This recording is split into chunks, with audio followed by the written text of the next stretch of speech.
Discover a beautiful friendship. Maybe not beautiful, but definitely attractive. Like a 7. My name's Ratchet. I'll just call you Clank. Hey everybody, welcome to What the Flick. Christy and Matt saw Ratchet and Clank. I, Alonzo, did not, so. And boy, did you dodge a bullet. On a Sunday morning at 11. We brought our kids. Oh, and they're still mad, right? And nobody liked it. Go ahead. Right. All right, so Ratchet and Clank. Ratchet is a Lombax. He looks like a little cat person. Right. This is based off the video game series. Ratchet, as I said, is a Lombax in a world that has a lot of kind of animalistic-looking aliens, as well as human-looking aliens and humans that have 3 fingers. Ratchet's new best friend is a small robot called Clank. In this particular version, he is a soldier robot he's kind of a reject, different than the origin story of Clank in some of the games.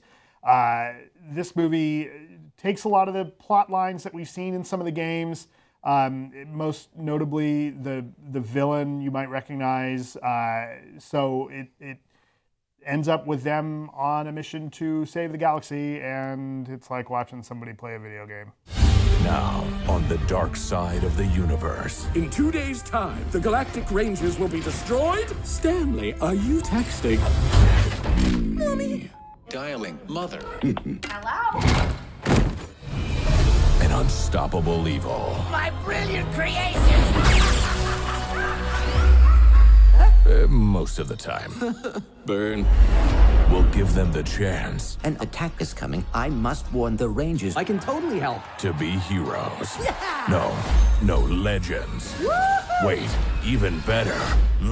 Does anyone else feel like we should have shot something by now? Thank you.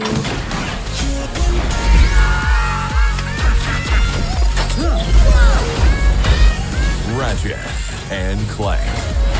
So I did not know this was a video game. I did not know anything about this beforehand. Yeah, there's what, 3, 4, 5 of them, depending on how you're counting. Okay, I don't think you need to know that there was a video game, but as you pointed out as we were walking out, like our streak of movies based on video games sucking continues unabated. Right? Look, Yeah. like there is a good video game movie not based on an original game, and that's Wreck-It Ralph, right? Mm-hmm. You could argue about whether or not Tron is actually good. I think but Tron as is far good. as Tron Legacy is good. as far as movies that are built on existing game properties, the streak is unbroken. Yeah, this is just, it's flat and shiny and empty. It's not funny ever. No. It's derivative as hell in terms of its set pieces, in terms of its the world it creates. So much of it is Star Wars. You know, Right. there is a straight up pod race. Yeah, I mean, Through look, what looks like the pod race in episode 1.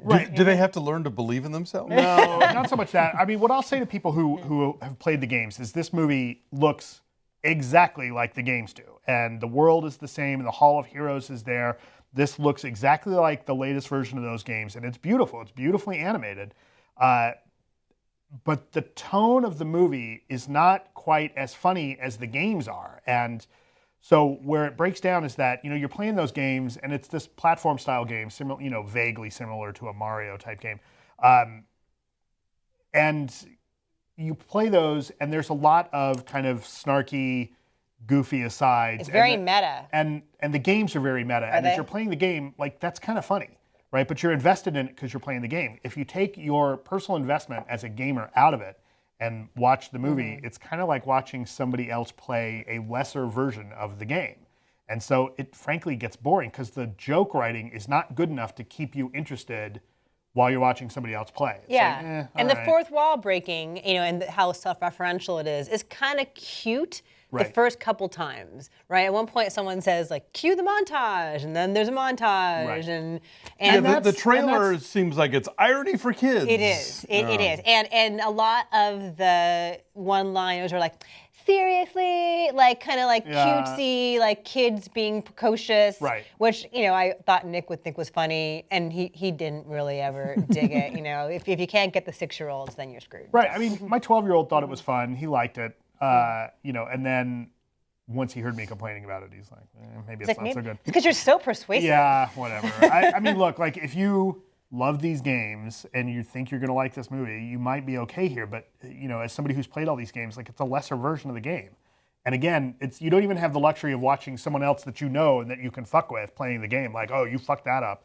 Like now it's like, it's like watching a full Twitch video without any commentary, and it's just boring. Like it's the storyline. Like, look, if I'm going to watch somebody play a game all the way through, I'd rather watch Zelda, right? Like that would be any of the Legend of Zelda games has a more interesting story.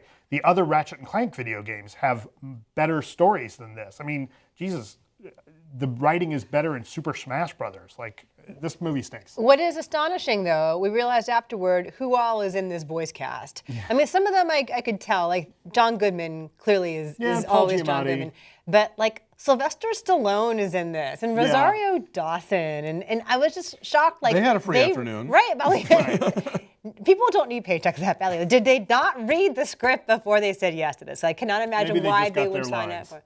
Is that what it is? Maybe that's it. I don't know. All I know is I was sort of baffled at the level of star power that agreed to be a part of this like thoroughly mediocre, not even mediocre, subpar animated movie. Yeah, I mean, look, like I'm sorry for everybody who loves this game and you're really excited about this movie. Is there like a whole Ratchet and Clank contingency? No, but look, not like Batman, but there's. Are we going to hear it? For the Ratchet and Clank fanboys? Maybe. I mean, look, not like we will when Assassin's Creed comes out or when World of Warcraft comes out, right? There's a new Ratchet. Look, like you're probably better off playing the new Ratchet and Clank game when it comes out than going to see the movie. And what's the point? What's the feel-good message about? Like it's better to do the right thing than to do the wrong thing. What's the thing that the kid learns? Do the right thing if it feels good. Don't watch this movie. Do what feels good. If it feels good to not watch this movie, video games. don't. That's always the There's lesson, some kind of feel-good lesson in here. That's how poignant and profound it was. It's already escaped me. So what's your number? 1. I also say 1. Our average is 1. Where is it? There are no reviews. There are not enough reviews yet. It's going to be pretty low. The question is the race to the bottom this week, which is going to be worse, this or Mother's Day? Wait and see. Which is more Ratchet? It is. Everything is. All right. See ya. Thank you very much. Goodbye.